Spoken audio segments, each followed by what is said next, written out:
All right, we are live. Welcome, everybody, to another episode of Secular Jihadists for a Muslim Enlightenment. We're here at the end of May. Right now, as you're hearing this, it's May 31st, so like the night of May 31st, if you're on the East Coast. I don't know where you are in the world, but this is it. Yeah, the end of the May, quite a month. And my name is Ali Rizvi, and with me is Armin is frozen. Or am I No, frozen? What I'm happened? here. I'm complete. I'm Crap. here. I'm here. You're here? Yeah, Oh, yeah. I heard were the you whole frozen? thing. Oh, No, you no, I did. was Okay, so hearing. I'm not frozen. I thought it was like I can't tell. You know, Yeah. it's just the two of us. Wait, So, did they? All right. Wait. Armin, So, can I just say this, Armin? For those who don't know, Armin, you're frozen again. For those who don't know, right? Armin is the founder of Atheist Republic, which is the largest platform for. Oh no, it was me who was frozen, Armin. all right. Just continue speaking. Your audio is fine. So you just don't worry about it. Everything is fine. Just continue speaking. Okay. Okay, I'll do that. Yeah, Armin is the founder of Atheist Republic, which is 2.5 million strong. It's the largest atheist platform, largest platform for atheist, agnostic, free thinkers in the world. Right, it's up to 2.5 million people there. I just wanted to mention that. We haven't mentioned it for a very long time, and I also want to mention, if you guys are, if you're hearing this, if you like this stuff, I don't know if you've followed it, but if you like what you hear today, do consider going on to patreon.com/SJME and becoming a patron. You can do it for as little as $1 a month, and you will get to see at least five episodes on a variety of topics. You'll be able to watch them. You'll be able to ask questions live. You'll be able to interact and get a whole bunch of other perks. Let's leave the promotional stuff at the end, because I do want to get to the questions. We have some really good questions. Actually, the thing that we have to say at the beginning is that if you're a patron, you get to ask your questions without being live here ahead of time. And we do have a question from a patron that was sent to us ahead of time, and this is from Secular Proton. Do you want to read that? So Secular Proton is not here, but because he's a patron, he gets to send the question ahead of time. Here, I send it to you. Right. So yeah, we're starting. I can see it. So Secular Proton is asking, I don't know if we can ask questions before the Ask Us Anything stream as well, which he clearly can because he did. And we're taking it first. So thank you, Secular Proton. But I have one, he's saying. What are your thoughts on returning the Gaza Strip to Egyptian control? I know that Egypt doesn't want the region anymore, but it might be better for everyone given the amount of radicalism in Gaza. Right. So here's the thing, okay? Ali, can you mute yourself when I'm talking, because I can hear some echo? Sure. This question assumes that people want to solve the situation, okay? When it comes to solutions on how to figure out how to resolve the entire mess between Israel and Palestinians, there are so many good options, okay? First, but there's no will. There's no, the people that are in the decision-making process, they are in favor of strategies that absolutely make things worse. Like even in this one, in the example that you give, well, you just acknowledge yourself that Egypt doesn't want Gaza back, right? Egypt doesn't want Gaza back. All the far-right parties in Israel don't want all the solutions that will make the situation much better. The far-right parties in Israel, which are in charge and seem to continue to be in charge even without Netanyahu, they're not in favor of all policies that will resolve the situation. In fact, they're in favor of policies that will make the situation even worse. And also Hamas, also the same thing, right? So, and also the Islamic Republic of Iran. So why are they idiots? Are they? No, they're not. Peace is not really what the goal here is, right? So people are like, oh, if we want peace, this is how we get to it. Yeah, of course. There's so many. It's not just this and that. There's so many obvious things to do here. But the question is like, do people ask themselves, well, do they want peace?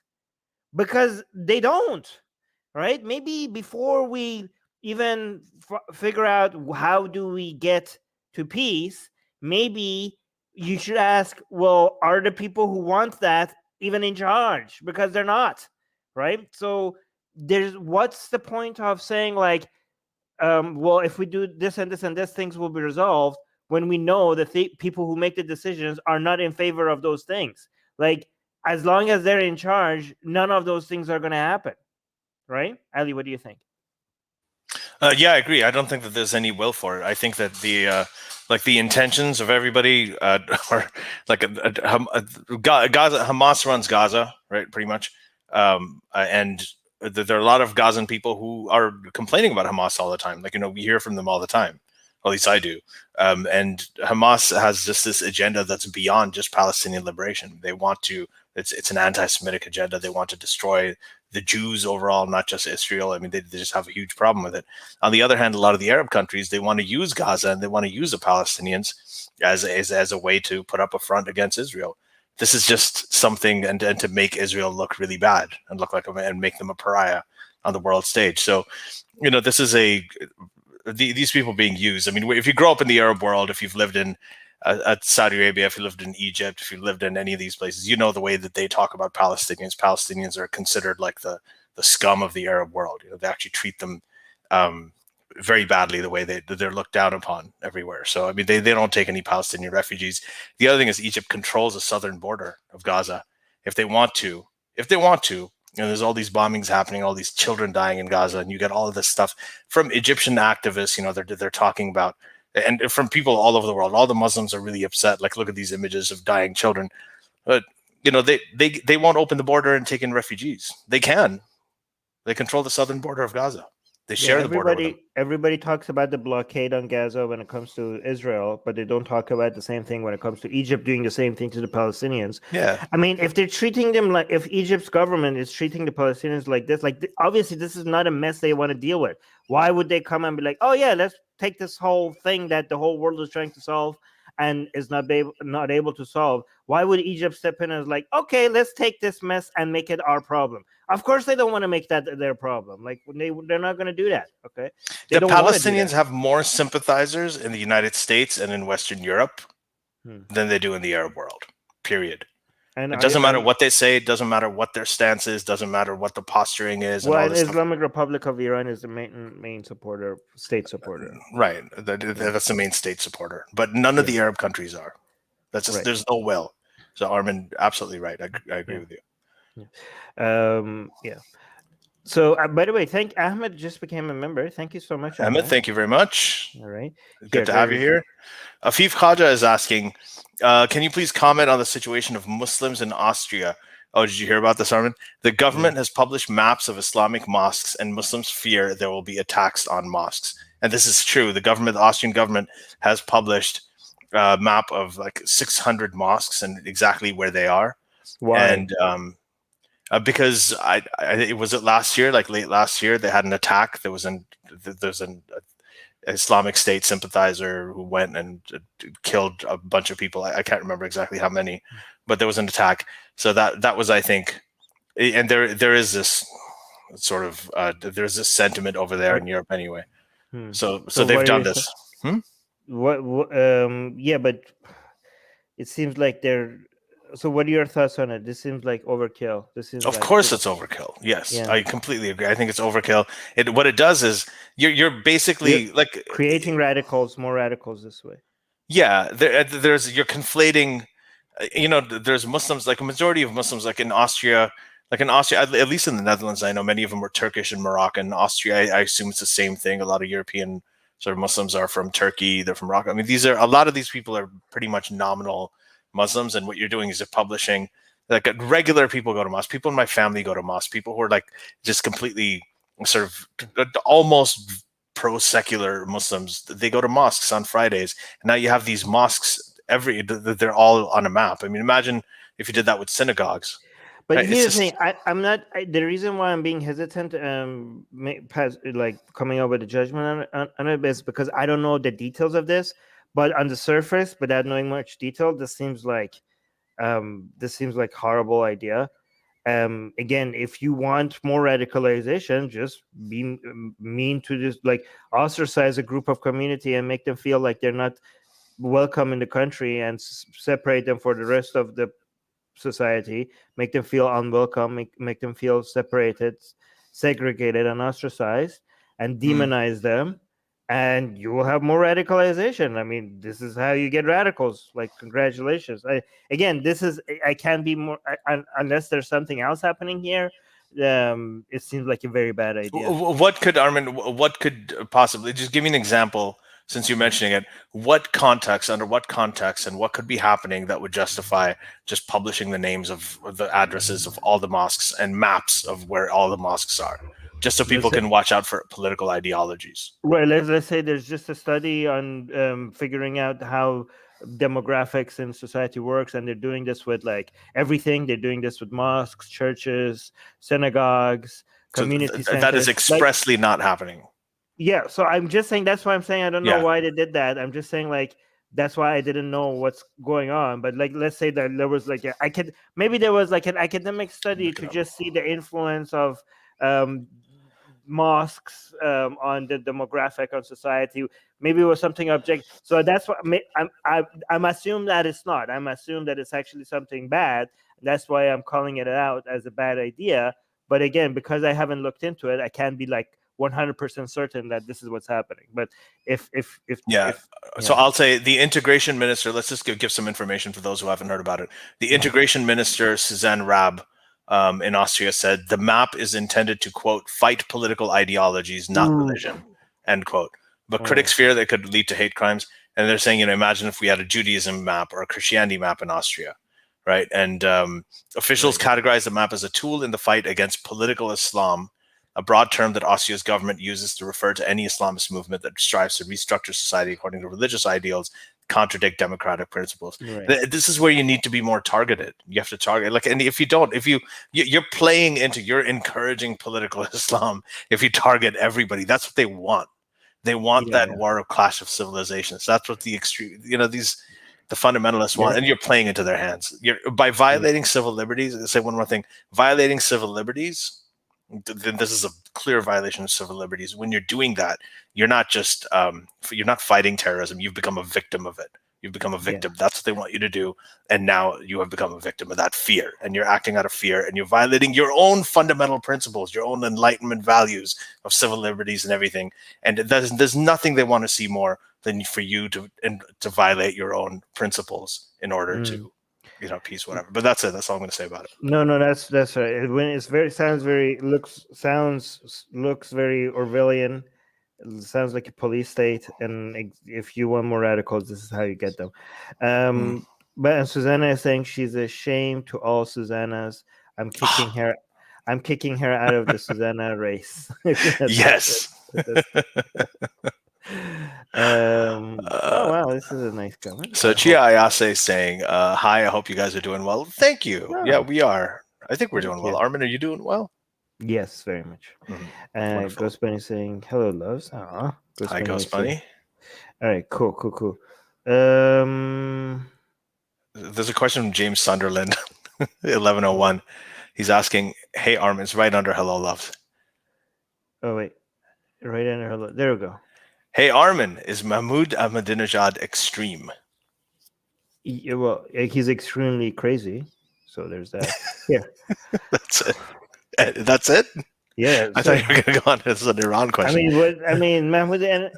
So Mahmoud Ahmadinejad is like an insane person that actually believes some really crazy delusional stuff. He thinks the end of time is coming. He thinks he's insane, and for some reason he's very popular in Iran even still. So I don't know. Yeah, of course he's insane. He has some conspiracy theories that I can't even express on this YouTube channel without getting. He's the one who said that there are no gay people in Iran. Remember? Oh, yeah. He's the one who said we don't have any gay people. He also believes certain things that I can't even express on YouTube. So yeah, he's extreme. All right, there.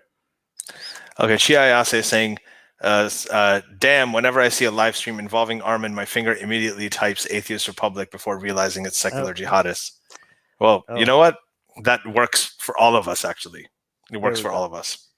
Afif Kaja saying, can anything be done to counter the rapid increase in censorship of comments and videos by YouTube and other social media platforms like Facebook, Twitter, and TikTok?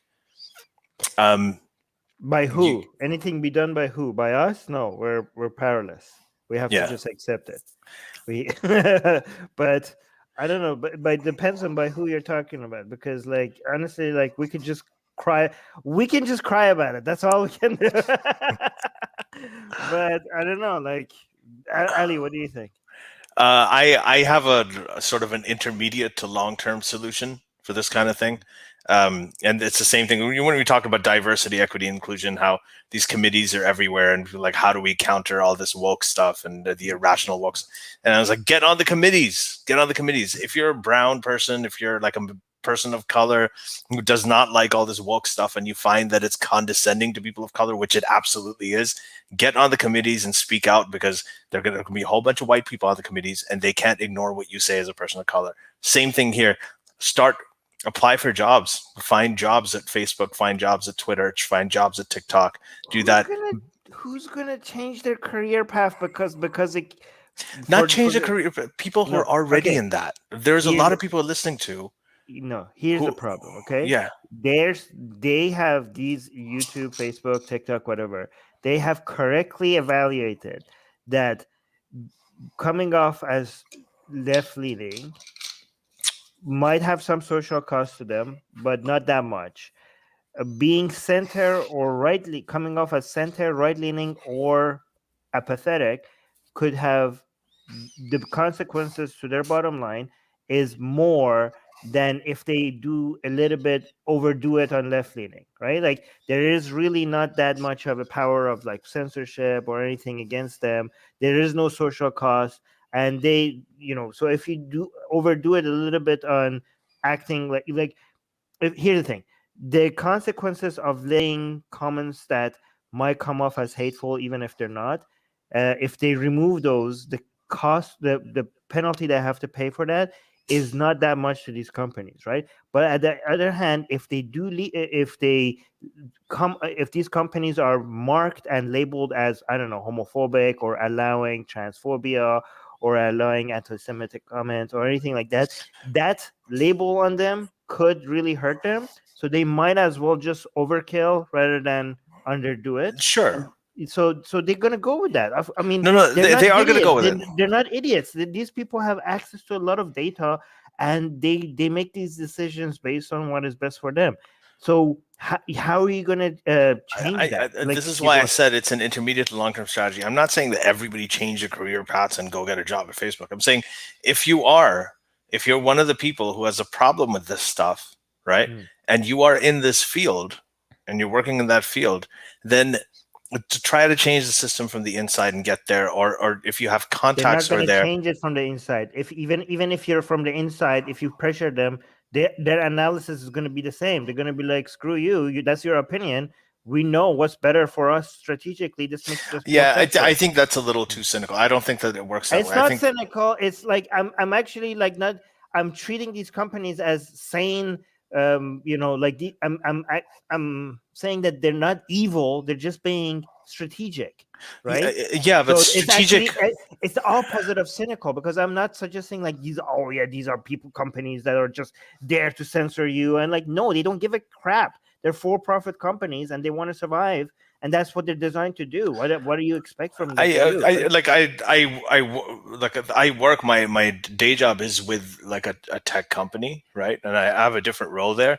But I'm telling you, like, part of the strategic thing also has to do with how much risk they can take, because they don't want to just go with what's popular. Wait, hold on. No, I'm talking about they positively will take risks if they're given a good rationale for it, because a lot of times the risk is where innovation comes from. So a lot of them want to stand apart from everybody else. So they will do other things. Like, for example, was it Trader Joe's who decided they're like, no, we're not going to change the names of these things because, this is how we are. So there are companies that are taking calculated risks because they know that there's a market for that too. It's just not as vocal on Twitter. Well, you said the market for that. Okay. There is a market for hold on. centrists. You made my point. Even if they take these risks, it's based on the marketability of those positions. Right. At the end of the day, like what people want is, it doesn't make sense for people to think like for-profit organizations are going to take stances based on moral worth or like take a position. Like, okay, if they did that, they wouldn't even be where they are right now. Okay, No, they wouldn't be giant corporations if they were making decisions based on like, oh, we're going to make the stand even though this is not going to be good for us. They would have gone bankrupt many years ago before they have gotten this big. Like it, even if they're taking a risk, it's because they think there's a market for it. Well, so it's based on profit. They will assume they may not have any data saying that there's a market, but they will take risks, thinking that there might be. Like they do calculate. There's a difference between taking random risk and calculated risk. Good companies obviously take risk. That's the whole point of starting a company. That's innovation. Yeah, that's where innovation comes from. Yeah, but it's a calculated risk. Okay. Anyways. Yeah. We need to. Anyway, we both made our point. We're not going to go. Okay, let's go to the next one. Is this a question or a comment? This is a question. Okay. So Afif is saying, for Israel-Palestine, we need a one secular state solution where both Israelis and Palestinians have representation, and Palestinians are given their human rights and the resources they deserve. Ideally, yes. This is a comment, not a question. Yeah, but I want to comment on this really quickly. The only thing, Afif, is that if that happens, there's no such Israel is gone. There's no Israel anymore, or Israel as a Jewish state is gone. Yeah, and also this would be fantastic. Yeah, it would be fantastic. Yes, it would be fantastic. It would also be great if heaven was real, and it will also be great if that I could just wish like I had a unicorn that I don't know gave me 3 wishes. That would also be very nice, right? But is it possible? That's the question. No, it's not, because there's going to be more Arabs than Jews there, and it's not going to be a Jewish state anymore. And also the problem is that with the history between Arabs and Jews in that region, right? Once that happens and Arabs have more votes than Jews, what would be the state what would be the conditions that Jewish people will be living under in that situation? I'm worried about that. I am worried about that situation. I worry for the Jews at that point, right? Because everybody has right now, let's forget, do you think that based on what we have seen, both sides of this conflict, do you think they have the capacity of okay, now everybody has equal rights, everybody has the same vote, let's forget everything that has happened and and be nice to each other and live side by side as neighbors? Do you think the people with everything that has happened have are going to do that? Do you think that's what's going to happen? I don't know. This is what happens when you circumcise kids. When you chop off the end of every kid's penis, they have the highest, almost 100% circumcision rate there. And when you do that, people just grow up and it becomes the most violent place on earth. Okay, sure. All right. Correlation isn't causation, but Speaking of penises, Banana Hammock is saying, can you share your story of how you guys stopped believing in Islam? How old were you? Was there a certain realization that pushed you to do it? And was your family accepting when you came out? Oh my God, I have answered this question so many times. But this is somebody who doesn't know, which means that you're going to answer it again. I know, but quick version. Okay, can you? I stopped believing in Islam once I first because I started studying history, and because of I realized that religion was man-made, and then because of also studying biology, I realized that there's probably an explanation for everything that happens in nature, even if we don't know what that explanation is. Just because our lack of understanding of how things works doesn't give us an excuse for us to come up with an explanation for it. So then I went for a hunt for the existence of for any proof or evidence for the existence of God, and I realized that there is none there. So I stopped believing in God. What was the second question? Where was How old were you? Started doubting at 16. I was a full-on atheist, I think, by age 18, if I remember correctly. Was there a certain realization that pushed you to do it?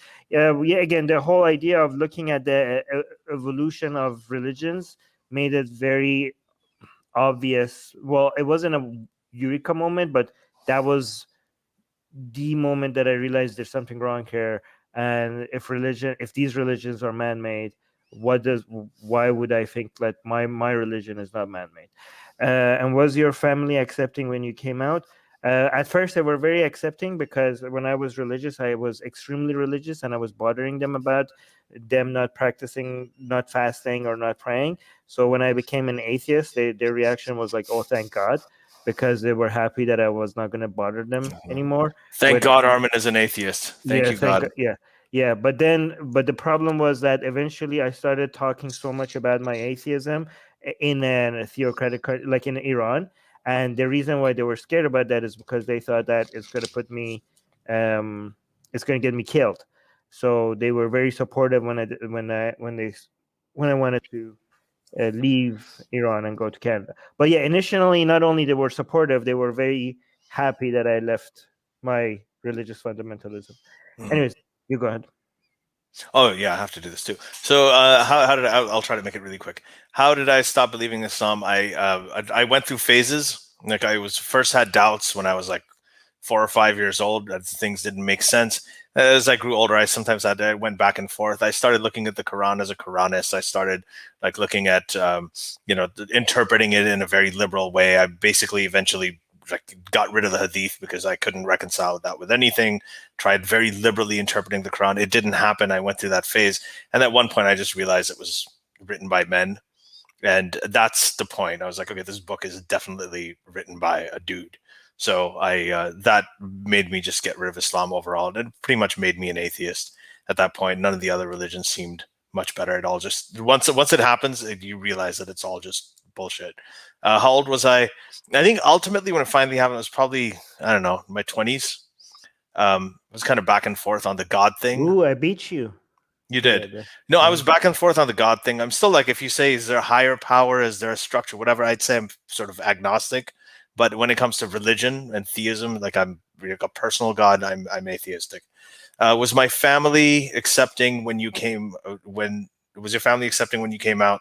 Yeah, my family was accepting. I mean, they didn't really do it. They're just like, okay, he thinks differently. But they did get annoyed because, when that first happens, then all of the religious stuff that was happening around me, I'd get really annoyed with it. I had very little tolerance for it. So I'd speak up about it a lot. And I think that got annoying for them a little bit. Aside from that, then I wrote the book. Mine got annoyed not because of my atheism, but because they were afraid that something is going to happen to me because I couldn't keep my mouth shut. Yeah, no, mine too. There was a combination of those things. It was a combination of that, but they were also kind of getting personally annoyed. That's why I started writing. Actually, it was like, instead of annoying people at parties, they'll just put it all up online. Yeah. All right, this one. Susanna is saying, and not the Austrian one. This is like the real, authentic Susanna. Analysts of Iran, like Eric Stackelbeck. Can you start from the beginning, because these videos get cut and they have no idea what you're referring to? Susanna is asking a question on our Ask Us Anything, May 31st, 2021. She's saying, quote, analysts of Iran, like Eric Stackelbeck, say that it's not if, but when there will be a great northern war against Israel's northern border. What do you think? I think that man is just motivated to fearmonger his audience. That guy, that's the Christian end of times. Like that guy has a very, very Christian audience, and they're just waiting for the end of times war to happen, right? So obviously, you shouldn't put too much value in what he says. His entire motivation of his entire channel is to get American Christian evangelists be like, oh my God, there's a war going to happen, and then the Messiah is going to come back, and any day now. So I don't know. Like, I wouldn't say. I mean, the northern war might. I mean, okay. Here's the thing. The reason. Wait. Hold on. No clarification. By northern war, is he talking about like Europe and everything, or is he talking about Syria, Lebanon, Hezbollah, all that stuff? No. Okay. So if you look at Israel's map, right? Yeah. Hezbollah is northern border. The way Hezbollah would attack would be from the northern border, right? Yeah, they've done that. They did that in 2006. Yes, but that's not what he's referring to. He's talking about like a final war for ending Israel, right? He thinks like Israel is being surrounded by all sides, right? from the south by Yemenis. Everything behind this is like Iran, Islamic Republic of Iran is the head of the snake, and they're going to attack from the south and from the west and from the north and from the east, and all at the same time. And everything is against Israel, except Israel has a secret weapon that will defeat. Like right now, it looks like he makes it seem like the forces against Israel are so powerful, right? Like right now, like even with all the military forces that Israel has, there's just like evil forces that are coming that one day is going to attack. And the Great Northern War, because Hezbollah is a lot more powerful than Hamas. But this is what he says at the end of every video. But don't worry, guys. Israel has Yahweh, okay? Because God sit on his throne, and well, when you have God on your side, you don't have to worry about anything. This, he says, still, even though last video I told you that God sit on his throne, and I remind you now, God still sit on his throne, and this is the God of Israel. So don't worry about it. This is all according to Yahweh's plan. So this is the kind of people. By the way, guys, I don't know if a lot of you understand how big the force of American Christian evangelicals are when it comes to support for Israel. Like this is a major thing. Like it's insane.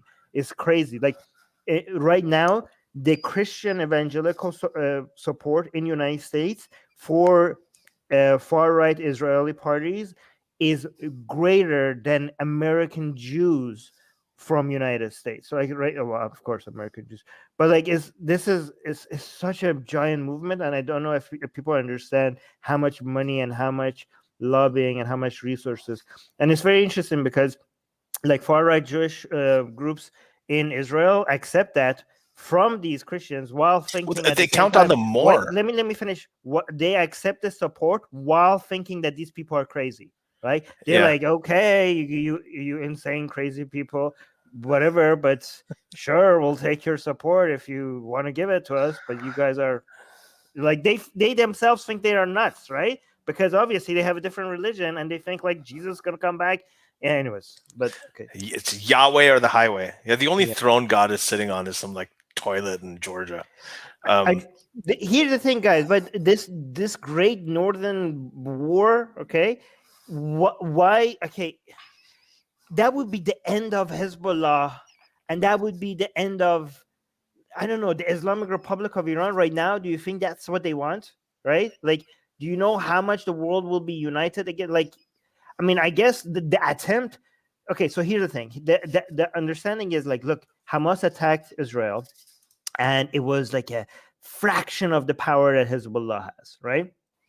And yet it still managed to cause a lot of chaos for Israel's government, and it was very expensive, right? Every single missile that came out from Hamas was like, I don't know how much, $1,000, and every single missile from the Iron Dome that stopped it was like how much, $50,000. So it's really expensive, right? So we like, and even 10% of it made through. So imagine like how many missiles did Hamas have? Like how much? Like I don't know. 40,000, 50,000. How many missiles does Hezbollah has? 150,000, and a lot more advanced as well. So imagine if Hezbollah got into the game, it would be the percentage of the missiles that will make it through would be a lot higher. So this would be devastating. However, what people don't take into account is that Hezbollah doesn't want an excuse for Israel's government to come in. Yeah, okay, so the whole world will get involved, and it would be it's not good for the Islamic Republic of Iran at the same time. Anyways, agree. Next one. So Chihaya, okay, so Chihaya is saying, I got a query. As atheists, how do you deal with issues such as depression, anxiety, despair, stress, etc.? The thought of having somebody to fall back on helps religious people. By the way, we do have an episode that's related to this that's coming in June, right? And this is so this is something that we will be dealing with in time. But I will say one thing: how do you deal with such issues? A lot of it has to do with community. I've noticed that a lot of people who become atheists, especially in the Muslim world, they do tend to lose their families. They do tend to feel isolated. They tend to feel like they're alone, alienated, that they're the only ones, and they're facing, they can't be themselves. They can't be themselves. They can't talk and speak and think freely. So even with their own families and their own loved ones. So, you know, a lot of times when you come out, and the online world has really helped this way. Social media has helped, the internet's helped, where, you know, you can come out, you can find people of community, you can actually sometimes meet up with them, and you can share your concerns and your stories, and you'll find out that you're not alone. A lot of people go through the same thing. All right, so here's the thing. Me and Ali, we're not mental health experts. If I'm going to tell you what I do, and however, you do not take our advice at all by any means as expert opinions, and you should not be trusting us for advice like this. If I tell you what's working for me, you might want to decide if you want to try it, but what works for me might not work for any of you. Okay, so here's what I started doing before, and it worked a lot, but now I even made it a lot more advanced. Okay, so the way that I thought about it is that, Ali, can you mute yourself? You're breathing into the microphone. Every time something like this happens, you focus. What I do is I focus on the source of the annoyance, or the source of whatever is making me upset. Okay, so by the way, this only works for people that don't have depression as like a medical condition, because this only works for people that get upset for things that are happening in the external world, not because of chemical issues that they're having in the brain, right? That requires a lot more expert attention. You might need to see somebody, you might need to see professionals. I'm talking about people that don't have that problem, like people like me. When we get upset, it's because something happened and we're reacting to it, right? And actually, like if something bad happens to you and you get upset over it, that's completely, that is not a mental disorder. That's you reacting to something bad that has happened into your life, right? The problem is that a lot of times when you feel anxiety, despair, or stress, it gets mixed with confusion, because you're feeling not well, but you cannot isolate the source of what is like it's easier, not easy, to deal with it when you know what happened. Let's say like something bad happens and now you're upset. Okay, well, I'm upset because this happened. You know exactly why, right? But then sometimes you feel bad and you don't know why. And I have took that as an opportunity to try to see if I could isolate what event has caused this, and it has become I've become so good at it, right? So I try to really become mindful of my mind, and of what's happening in my mind, and see if I could isolate exactly what is responsible for why I'm feeling bad right now, and then focus on it. And then when I see the causal relationship in what started it, by focusing on it, I see that it's justified, and I become less annoyed. Or like, well, of course I'm upset about this, because now I see what started it, and being able to look at it in my mind makes it a lot easier to deal with it. And in fact, now I've gotten to a point where not only I can isolate it and see what the source of it is, I see it as an opportunity, right? So I even try to enjoy it in a way that I enjoy exercising, right? So, for example, when I'm lifting weights, the pain that you're feeling in your muscle when you're lifting weight, you know that this pain means that it's working. That means that you're growing, that you're meeting a resistance, and pushing through that resistance is making you stronger, right? So when I go through my life and I see something upsetting me, I tell myself, fantastic. This is an opportunity. Because I don't get that, I'm like, is if I go through life without stress and without struggle, I don't have that much opportunity to grow, right? If life is too easy, how can I train my mind to become stronger? So every time something makes me upset, I'm like, I love it. I need this, because I need this to give me something to stress over, so I can learn how to handle it. So I look at it as an exercise. Anyways. Yeah, let's move on. Next question. So GIS saying, good point, Armin. Same way nobody talks about Jordan's King Hussein and the Black September, which saw the deaths of Palestinians in Jordan. Also, Assad in Syria tortures them too. Right. So that's a comment. Let's go to a question. Okay. Sabelo Toda is asking, which superhero would you like to be real, Superman or Batman? Well, okay, so if Batman is real, then our understanding of the universe is not challenged at all, because everything that Batman can do is within the realm of what we know Nature. is possible within our natural world, right? However, if Superman is real, that means that a lot of things that we understand about how the world works and the world is gets challenged in such a significant way, that would be that would mean that's very exciting, right? That's very exciting. That means like what there's so much for scientists to go and discover, like so many of the things that we thought we knew is wrong, and that's a very exciting world to live in for scientists to go and figure it out. What do you think? I would just say I would answer that by saying Superman. I would like Superman to be real because like he can really fly, and it's cool. I always wanted to be Superman when I was a kid. Yeah, I don't care about the superheroes themselves. I think like what that means about the world, that would be very interesting. I care about the superheroes themselves. Okay. I don't really care about what the world. Okay, you don't care about the world. Okay. No. All right. Next question.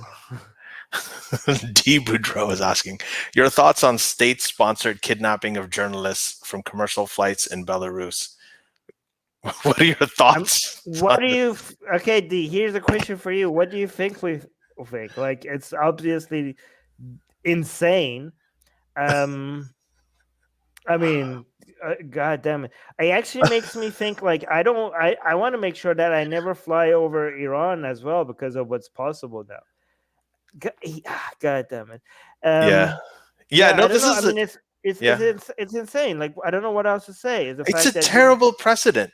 You can't fly. You can't fly over places because your plane can be forced to land. Like there should not be any flights flying over Belarus. Like Belarus needs to. This has to be. They have to be hit hard for this. This cannot be a precedent because then you can't fly over any place that wants to. If it becomes a precedent and countries know they can do this and there's no consequences for it, it's going to become. Yeah, that's a very, very, very dangerous situation. So actually, I have a take on this. I am glad that the world is reacting to this, and I hope that there are significant consequences to Belarus for doing this. But I want to use this as an opportunity to highlight the lack of response to Iran's kidnapping of Ruhollah Zam, who was also a journalist that was kidnapped outside of Iran's border and brought by the Islamic Republic of Iran and brought to Iran and was executed. The lack of reaction to the Islamic Republic of Iran for that crime. I mean, compare this person from Belarus, this journalist, this reaction to this, and also reaction to the world's reaction to Khashoggi's murder by Saudi Arabian government, right? Those reactions are justified. Where was this reaction when the Islamic Republic of Iran kidnapped a journalist and executed them outside of Iran's borders? So that's what I want to highlight. Okay. Next tag is 1117. Selva Kumar. Oh my God. It jumped down. So here, hold on. 1117.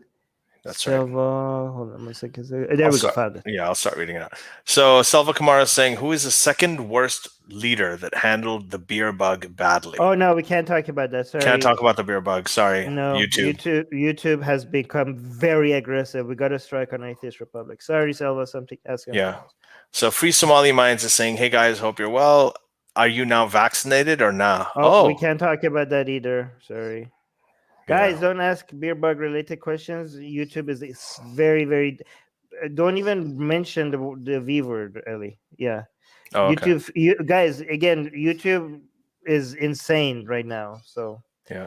The answer is yes, though, since we already mentioned it. Bulbul is saying thoughts on the Syria election. You have any thoughts on the election? You mean? It's not an election. It's a goddamn joke. Like, really? Who's running against Assad? So somebody that even the Syrians don't know. Two people that the Syrians even don't know. Like it's such a joke. Like this is, oh my God.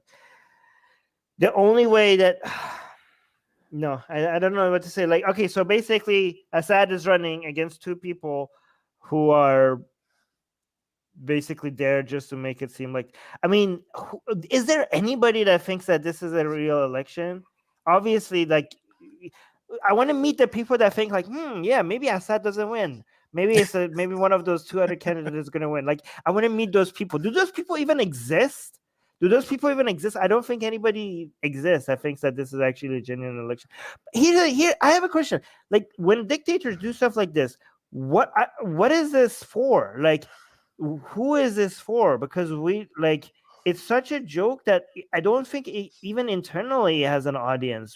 So what, Ali, what do you think is the purpose of this? If it's such an obvious joke that you know that this is not a real election, that nobody takes that seriously, like, these people are not idiots. It must have some strategic value that they're doing this. What's the point of doing that? There are a lot of really dumb people in the world who can be manipulated in all kinds of different ways.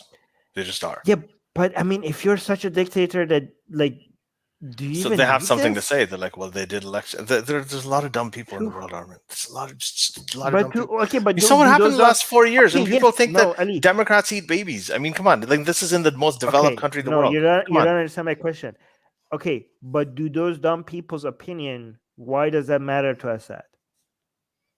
Because he wants some of the people who are with him. He has to get people for his army. He has to get people, like, there's people around him. The people that have some influence in Syria, at least most of those people are not that dumb. So I don't know. I actually don't know. I'm asking something. I know there's an answer for this, right? I know there are dumb people. I know that there are some idiots out there that think like, oh yeah, this is a genuine election in Syria. Okay, I know those people exist. Maybe people believe in the dumbest things, but the people that could do something to Assad, the people that Assad, like, I don't know, the people that might have enough of an influence in Syria for Assad to care about their opinions, there can be that higher percentage of them that are dumb enough to think that this is a legitimate election. So again, I know there must be a good answer to this, because Assad, if Assad was an idiot, he wouldn't be in power right now. So he must have some strategic sense that he's managed to, clinch to power. But I don't know what the answer is. Well, I mean, here's a potential answer, just really quick before we move on, is that, you have the president's going to win anyway, but then there's other parliamentary stuff, so they can have like little formal things, like, okay, like in Iran, right, you have like the supreme leader, whatever, he's always going to be there, and he's going to be there, but you can always show that, okay, well, there's a reformers, the hardliners, and there's a parliament, and you can be represented in some way or another. So they could be doing that thing. Like, I think I know the answer. Okay, because yes, even if it's a joke, okay, the thing is that the fact is that this is a process that you're doing in your country. I got it. The message, the signal that you're sending to the whole world, and the backlash to that, and the media attention that we'll get of you not having an election at all, that switch between having an election and all of a sudden not having an election, and be like, you know what, we're not even going to have an election, that would get even more media attention than having a fake one. Yeah, that's it. Got it. I got it. No, but that's obvious, Armin. That's like, the question is, why do that even? But okay, let's move on. It's just shifting from not having an election to not having an election would have the backlash to that. The media attention to that would be even higher. But no, that's, you don't understand. That was a genius response. All right, okay, next question. Sure, if you say so. The Stony Lonesome is saying, what are your thoughts on the GOP increasingly running Hispanic candidates like Marco Rubio, Ted Cruz, and Jeb Bush? Do you think that this will be successful? Well, Jeb Bush is not Hispanic. Jeb Bush knows Spanish, and he's, I think, married to a Hispanic woman, but no, he's not Hispanic himself. They've been getting a lot more Hispanic support over the years. Like, the GOP just is. I mean, Trump got more Hispanic support than any other Republican in recent history. So they're trying to capitalize on that. There's an interesting dynamic, like with Hispanics. Like, I remember when Biden got in trouble for saying, well, that Hispanic community is a lot more diverse compared to the Black community, right? And people gave him crap about it because he thought it was an insult to the Black community, but he wasn't right. He was saying something factual. Like, Hispanics, they're Cuban Americans, right, in Florida, right, who will never vote for Bernie Sanders because he says, well, Fidel Castro had a really good education plan. So, there are Hispanics in the West, in Texas, there are people in California. They come from all kinds of different backgrounds, and they're much more diverse in the way that they think. Like this Puerto Ricans, they come from all kinds of different backgrounds. So they're trying to capitalize on the side of it that they can capitalize on. Marco Rubio and Ted Cruz are also very religious, and there is a lot of religiosity in the Hispanic community as well. So there are many strategically. It's a strategic, like it's a sound strategy for them to do to capitalize on that. All right, next question. D. Boudreau is saying, what do you think of organizations like the Jewish Voices for Peace? They're pro-Palestinian, anti-Zionist American organizations. Do they help the peace process or hinder it? Should I speak, or do you want peace process? There is no peace process. There's no peace process. Yeah, basically, this is essentially a dick swinging contest. I mean, look, there are a lot of, and I got to say, there's more of this on the Jewish side than there's anywhere else. American Jews are increasingly, the support of American Jews for Israel is increasingly peeling off, right? And Israel, like Armin said earlier, Israel is actually relying on the support of Christian evangelicals in the U.S. and more of the sort of the religious nut jobs in the U.S. to support the whole thing, that the delusion they have about the second coming and biblical Israel, and that's why they support Israel rather than American Jews themselves. The American Jewry is very, very split on this. I think almost 50-50, and more than 70% of them vote Democrat. And Netanyahu is just, he's decided to go Republican, like this, to court the Republicans instead of the Democrats. So they are pro-Palestinian. Again, all of this comes down to will. What you saw in Gaza is going to happen again between 5 and 7 years from now. Exact same thing's going to happen. You're going to see all these social media images. There's going to be all these pictures. There's a whole bunch of kids are going to be killed. A whole bunch of rockets are going to be fired. And then it's just going to go on to something else. There'll be a ceasefire 5 to 7 years later. It'll happen unless there's a serious change in leadership, which might be happening at this point. I have, I think it was David Axelrod. I saw his tweet, and let me just look it up. But Armin, I'm going to just quickly say your opinion about this, and then I'll tell you. Yeah, so here's the thing. There's two ways. It's hard to generalize, come up with a general answer, right? There are some people that think like, there's a market for this. Like, people seem to think that being Jewish means that you have to be pro Israel's government, and given that there is that gap there, filling that gap will bring attention to you and your organization, and that's a really good way of becoming relevant. So some people are doing that. Some people are religious, and they're doing this. Some Jewish organizations or people think that they're anti-Zionist because of religious reasons, because they think that there shouldn't be a state of Israel before the return of Messiah. So that might be the motivation.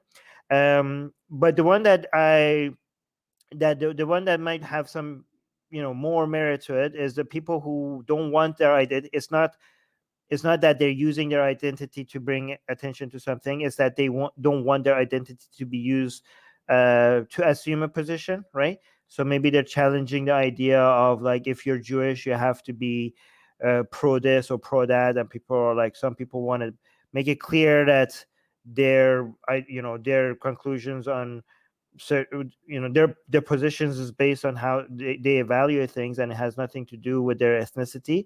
So some people are motivated like that, and that last one is the one that makes even if I disagree with them, it makes the most sense. So like, hey, like, just like, we're here, by the way, like, we are Jewish, and we don't just assume that we're pro-Israel or pro-Israeli politics or pro. Again, I should say pro-Israel, because Israel is many things. It's not just one thing, right? But pro everything Israel government does, just because I'm Jewish, and that's a fair point to make, from a lot of these Jewish groups. So again, it really depends. It's not. I can't come up with a general evaluation of all these people and all these groups. Anyways, hold on. Let me to Ali. Go on. Go on. Right. So next. Oh. Yeah, here. Hold on. I had a question here. Here. Fawad is saying, do you guys meditate? I think we both have the same answer for this. I don't meditate, but I try to increase self-awareness of my. I try to practice mindfulness through life. While I'm doing anything. Increase the number of times that I notice my thoughts, notice my experiences, notice my own consciousness without actually sitting down and meditating. Like while I'm doing other things in life, try to be like, I want to, like, it's impossible, but I want to become like a full-time self-awareness machine that, that doesn't require me to stop doing things for becoming self-aware. So that's what I'm trying to do. Yeah, I've tried it. It doesn't really do much for me. I think there's a lot of things for me, it just doesn't do anything for me. Actually, by the way, I actually I'm trying to reduce that because I noticed that constantly trying to stress yourself, like, it's exhausting actually if you want to do that nonstop. So I actually have reduced that a little bit. Anyways, let's go to the next question. Oh, we already answered this. Here. That's not a question. That's a comment. This is a question. Atheist Article is saying, have you seen Netflix Cuties?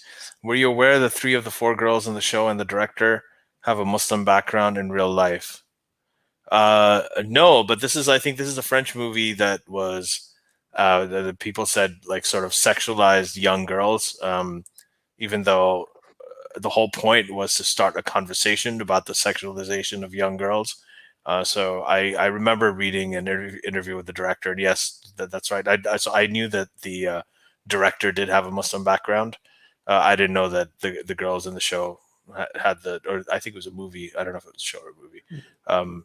But yeah, it was controversial. But I think ultimately, from what I know about it, it brought that issue to light. So well, I mean, the problem is that it could have done that without a lot of zooming in and certain angles of the camera. Did you watch it? Like, yeah, I mean, I watched it on like triple speed because it was a boring movie in my opinion. But I mean, I thought like certain camera work, you could have done all of that. It was unjustified. Like certain scenes, it was pretty hard to argue that it wasn't intentionally being recorded in that way, because I've seen other movies that bring attention to this problem that you're saying, Ali, and those movies make it traumatizing for the audience, like makes it look horrible, as horrible as it is, right? But certain scenes in this movie makes it seem like the cameraman was trying to actually make it appealing. Okay. You know what I mean? So that's the problem. Like it could have been the exact same movie with the same story, but without those scenes. Yeah, I'd have to watch it to comment on it, but I just don't think I'm gonna watch it. So yeah, it's not worth watching. Yeah, a random Buddhist guy is saying, where does Armin see Iran and Ali see Pakistan in the coming decades? Armin, you go first. Well, we've done entire episodes on this, so just give like a quick 1-sentence answer or something. Well, 1-sentence answer is that if you think you know, then you don't know anything, because anybody who thinks that they could predict, like anybody who follows world events knows that things happen. There's so many external factors at play that if you are not surprised sometimes, then you're an idiot. Like the people who think like, oh my god, oh yeah, this happened. Well, you're surprised? I'm not surprised. Well, if you're not surprised, you are an idiot. You didn't predict things accurately. This was a surprising thing. Don't congratulate yourself for not being surprised. Okay, there's so many things happen that nobody could have predicted, right? And so many times things happen that nobody could predict it, that it should completely make you very skeptical about any predictions. Like you have to. The one thing that I could predict is that things will happen that nobody predicted. That's one thing that I could predict. Okay, I predict that things will happen that nobody saw coming. Nobody saw coming. Okay? That's the only thing that you're sure about. But if I had to, I would think that Shia Islam will still be a major influence no matter what happens in Iran, in the government, and I think that the armed forces, the IRGC, is really hard for me to see ways for them to be, even if the regime changes its model and its governance in decades to come. I don't think like there is enough power internally within Iran to stop the influence of the entity that is IRGC right now, right? So again, but things could change dramatically. But go on, Ali. Yeah, I'm just giving a general answer. With Pakistan in the coming decades, I think that there are several things going to happen. It's going to become a failed state, like economically, in many other ways, a failed state. It's going to be caught between, it's just there's going to be a China influence. There was a port in Gawad, like in Balochistan, that's going to be sort of run by China, and I see the state eventually splitting up further because there are 4 different ethnically very, very different provinces, and the only thing that really unites them is the religion aspect. And if it becomes an economically failed state, I just don't see it surviving as a unified country. But that's what I think. Probably not something most people would agree with, but kind of feels like that's what's going to happen. Let's go on. Afif has asked a lot of questions. Afif, I think, should we take some of the other ones since we have like 15 minutes left? Okay, but Ali, every time I speak, can you please mute yourself? Yeah. Okay, thank you. Here. Stony Lonesome is saying, how does it feel to be intellectually outpaced by Dave Rubin and his cosmopolitan liberal ideas? It's a joke. Yeah, no. Yeah, I don't know. Thank you, Stony. That was a nice laugh. That was a good laugh. Yeah. A random Buddhist guy is saying, we just did this. Oh, we did this. Is asking it a second time. So Atheist Republic is saying, why does Ali say that the neighboring Arab countries don't take in refugees when Jordan has 3 million Palestinian refugees? Also, Syria and Lebanon have 500,000 pounds. Okay, so I got to say, people bring this up. Jordan is the only Arab country that gives Palestinians citizenship. Okay? Jordan is the only Arab country that gives Palestinians citizenship. Other places, Saudi Arabia, when Saudi Arabia was developing, they were trying to get all of their labor forces in to build up the country in the 70s and 80s. When they had that thing, they took in Bangladeshis, they took in Filipinos, they took in South Koreans, they took in the people from all over South Asia. You know who they specifically excluded was Palestinians. Even though unemployed Palestinians could have come in, they could have done the same labor jobs. They excluded them. Okay. Kuwait expelled Palestinians right from the 50s onwards, right?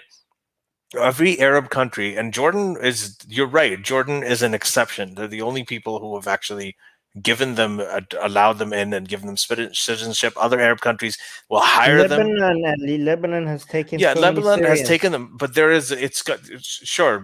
but a lot of the Arab countries, what they do is they have camps for refugees, and those camps, but they're just terrible conditions. You're shifting the question because you said they don't take refugees, and now you're saying they don't give them citizenship. But they do take refugees. Yes, they do take refugees, and they put them in camps, okay? And they put them in camps, and they treat them badly. But yeah, they do take refugees. A lot of times, people have escaped. But you said they don't. We were talking about the southern border of Gaza. We were talking about Egypt allowing people from Gaza in and taking them in whenever they're being bombed. The point is that when Israel, right, if they're bombing in Gaza, and Gaza is a very, very small area, concentrated people, and they're hitting hospitals and they're killing children, like you can open the border, the southern border, and you can let people in. You can even have temporary camps. To a previous live stream that we did that you said they no, this is a response to earlier what we were talking about. When I specifically said that. Okay, I remember in your previous live stream you said, okay, I think some people say Gulf Arab countries don't take any. Sure, Gulf Arab countries. Yeah, Jordan, you're right. So I agree with you that Jordan, I think, is a major exception. Right, Lebanon. Sure. But they won't give them citizenship. They won't accept them as in any other way. They treat them badly. It's kind of too much to. Okay. Here's the thing, though. No, hold on. Let me speak, there's a double standard. They will give other people citizenship. They won't give them to Palestinians specifically. There's a singling out. Lebanon specifically has taken so many refugees that has completely changed the demographic of their country. Wait, was it Lebanon? Yeah, it was. And also, it has caused them financial headache, astronomical financial headache. And now, if we go tell them, oh, you should take refugees. Also, you should give them citizenship. They would be like, okay, shut up.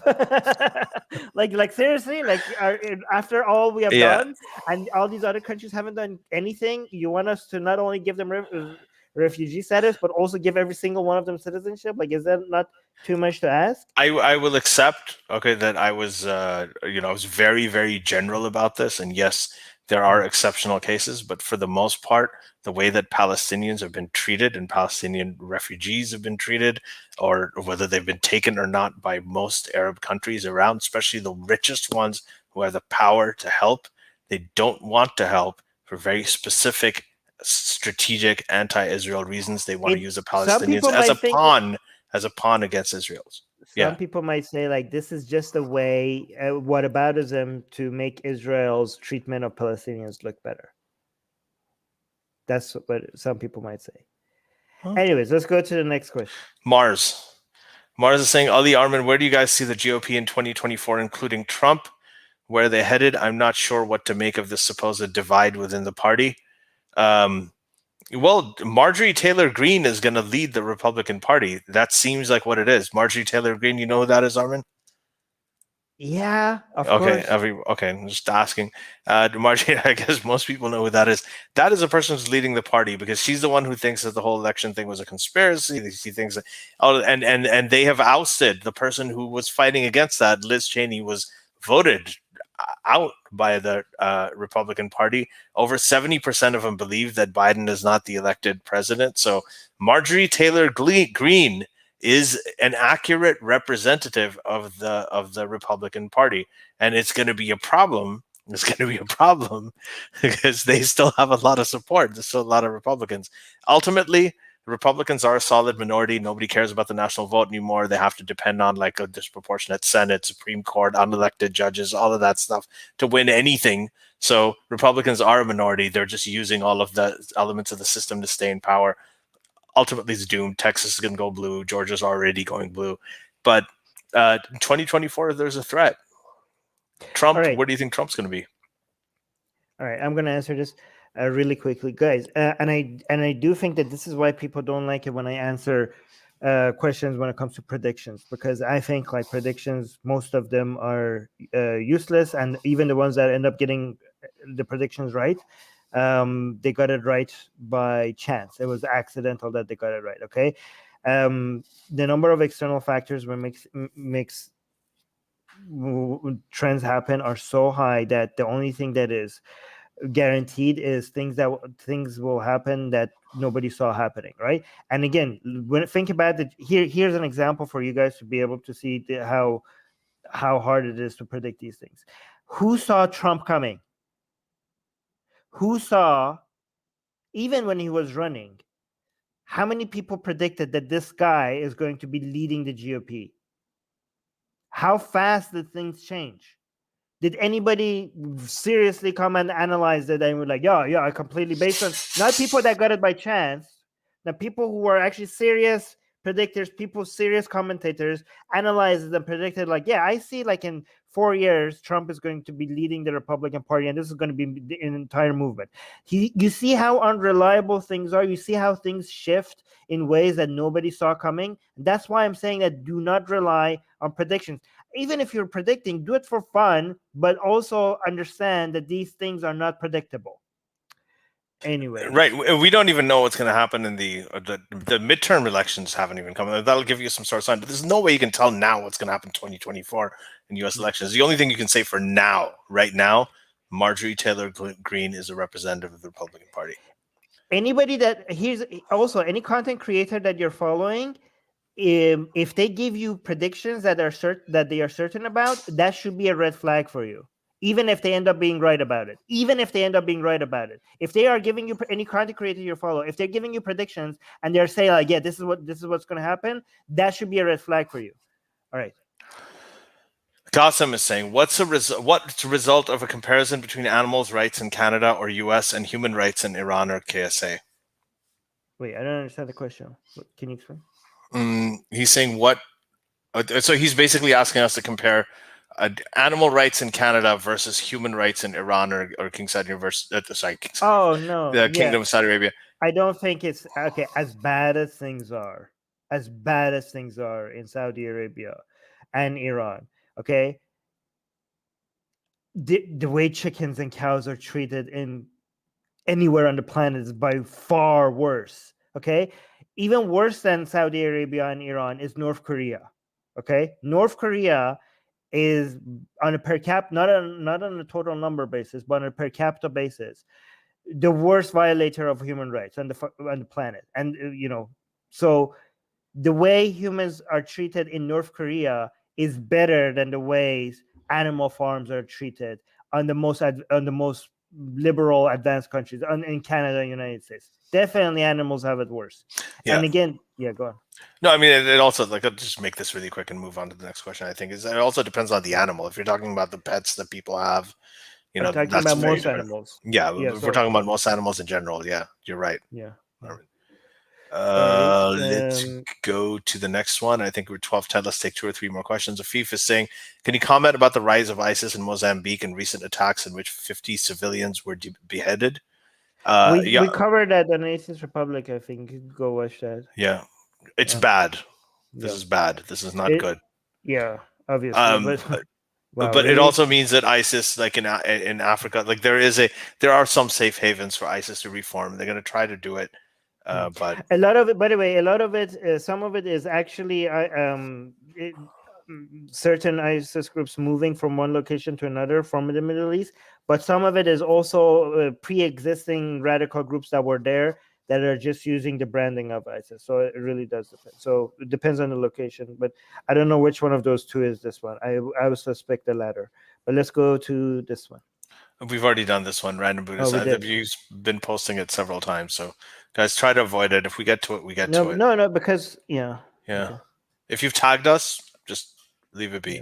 Chiaya is saying, what makes people in countries like India or Turkey cling to authoritarians who don't help them in any manner? What is the psychology behind supporting failed demagogues? There's a lot of research on this. And this is really interesting, that you will see that people who are conservative-minded technically have they do have an appeal. They find authoritarian type of leadership appealing, right? Whereas people who are liberal-minded don't. So that is actually a distinction that has been studied in the social sciences. So definitely look up those studies. I think it'll be very interesting about psychology behind supporting failed demagogues. And a lot of these demagogues, they're not really failed technically if they still have following. So, but anyway, we'd have clarification on the question for that. It really does depend on the demagogue that we're talking about, but many of these is an appeal, people's desire to revere somebody that shows strength, right? Strength and power is something that for a lot of people has a lot of appeal, even if that strength is being used to crush others. People like to cheerlead men of power. It just makes them feel good sometimes. But again, it really depends. That's just one of the answers. Next question. Random Buddhist guy saying, why are all great civilizations shithole countries today, from Greece to Persia to India to Pakistan to China? Not to China. Okay, so what do you mean? Depends on what you mean by shithole, though, right? I mean, China is not a shithole country. It's an authoritarian country, but because some of it's still progressing extremely fast economically, technologically, in so many ways. I don't know what you mean by shithole. You mean like bad governments or bad standards of living or bad, human rights? Depends on what you mean. So, and also here's the thing: this is probably also mathematically. When you say great civilization, right? How many great civilization that we have? This is maybe it's just because it's a mathematical, return to mean, right? Because like how many countries do we have? I don't know. Is it 120, 30? 200 and something. I don't know. Wait, really? Okay.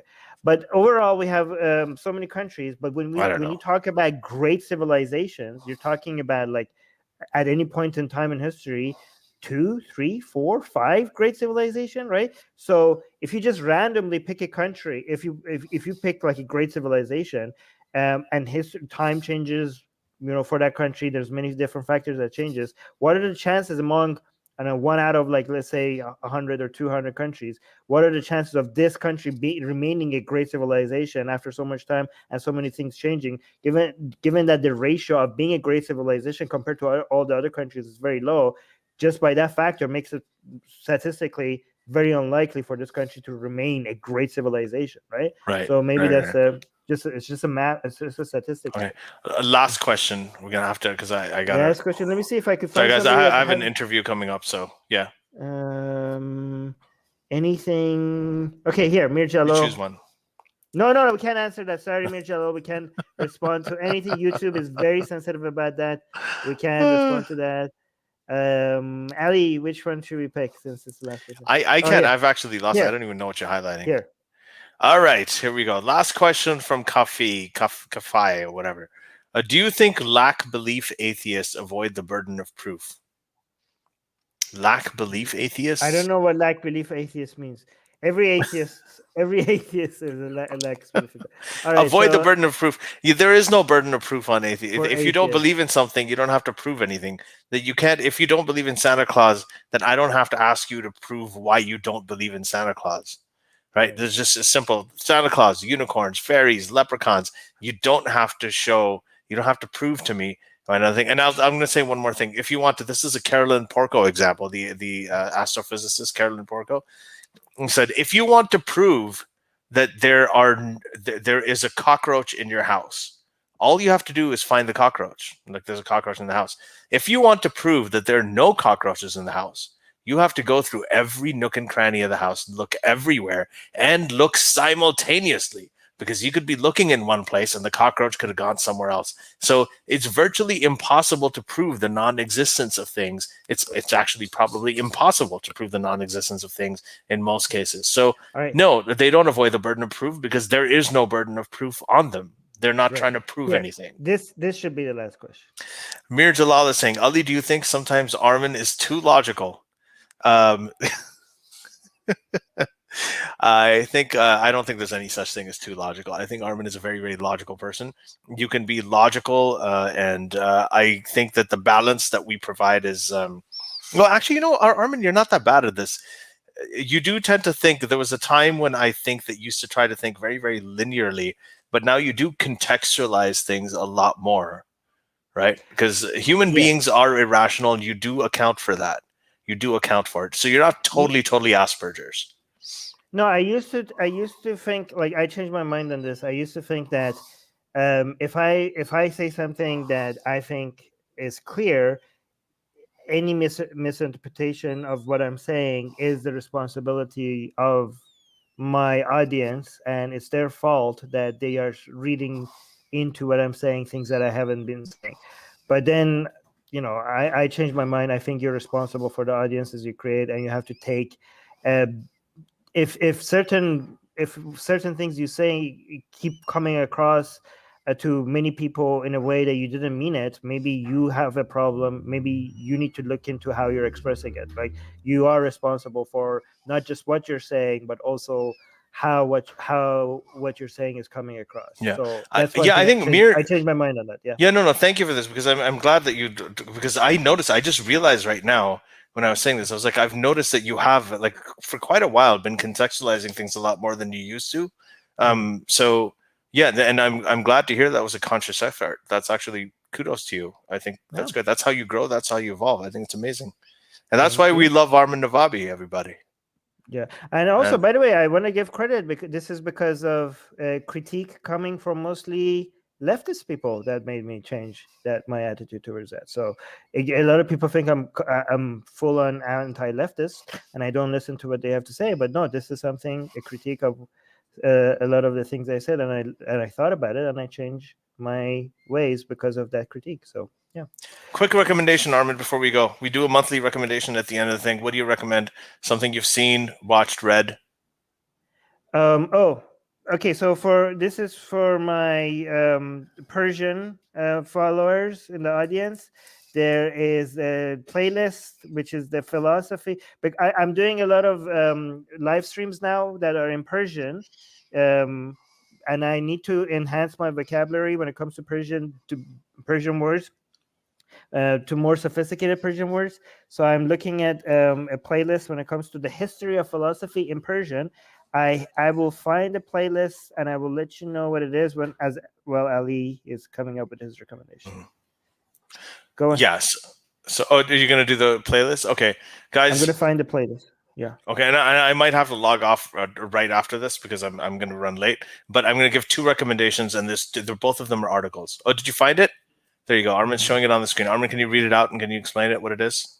It says Kitab Soti Sarguzashte Falsafe Barayan. What does it mean, Armin? What? Okay, so it just says here. I'll put it on the screen for people who want to. Oh my god, I don't know. See, I don't. There are certain Persian words that are like too advanced for me to know, so I need to be able to communicate them more. So I'm going to take a history of philosophy, and this is basically, it says audiobook, the history of philosophy. I think this is a name at the end. That's why I can't read it. Yeah, but here I'm going to show on the screen for anyone Persian speaking who wants to. Why is it not? It's not focused. I'm sorry. Right. Anyways, yeah. Right. Okay. I have 2 articles I want to recommend. Okay. One is recent. The other is an old one. The first one is by Thomas Friedman. I know a lot of people love to hate him, whether you're on the right or left. He's hated by everybody. But he's actually one of my favorite all-time columnists. I'm sorry. It's an article from May 16th. It's called "For Trump, Hamas, and Bibi, It's Always January 6th." It is the best article that I've read about the recent Israel-Palestine situation. He talks about how Hamas and Netanyahu need each other to survive and how they ensure that they survive by keeping the other one alive somehow, whether they do it intentionally or not. That they need each, and it's just he just sums it up in a way that it's something that Armin and I have been talking about here for quite a while since this whole thing broke out, and I think that it's just essential reading for everybody. The second article I want to recommend is by Steven Pinker. It's from 2013. It's called "Science is Not Your Enemy." In this case, he talks about how humanities are kind of, people in the humanities sometimes like to argue against hard scientists, and he's just saying that it's all the same thing. It's all the scientism. When people accuse people of scientism, you look at everything from the view of science. It really is the only way to look at things if you want to come up with objective answers. It's the only way.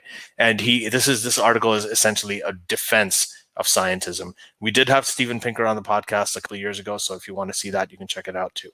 But anyway, those are my 2 recommendations, and I'll put the links in the description too. Fantastic. If you guys like what you hear, patreon.com/SJME. Go there, as little as $1 a month. Link in the description. Link in the description. For as little as $1 a month, you can become a patron. You can watch all of these conversations. You can participate. You can do all of that stuff, and it's fantastic. The main advantage of being a patron is that you can send us your questions ahead of time, and your questions will take priority when we go live on air.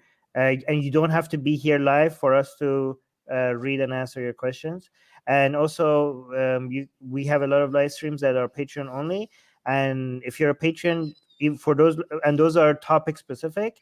And for those live streams, also, you can send your questions as a patron ahead of time, and we will answer them on air. And if you can't make it live, you will be able to send us your questions ahead of time. Yeah. So, also, last thing, watch the Atheist Republic live stream. I've actually been checking out some of it, and it's really, really good. So yeah, see, there's this live stream. If you want more of this kind of stuff, you can watch Armin on Atheist Republic with Susanna. I've also got one. It's called Professional Novice. I started it up again. I think I've done 2 episodes. I'm doing different things. One on physician suicide. Recently, I had one for any of you who are divorced fathers. I did a live stream on that So check those out too. Anyways, people are saying good stream, great show. Oh, guys, you guys are so sweet. Thank you. Thank you very much. Yeah, this was a lot of fun. I think there were really, really good questions. I really appreciate it. Imam Navabi and Mufti Ali. At the end of the stream, when people say good stream, it just makes me so happy. I don't know why. I do know why. Yeah, but thank you guys. It's very good stream. It's like what my doctor says when my prostate's in good condition. So. Wow, a good joke by Ali. That's a change. That's weird.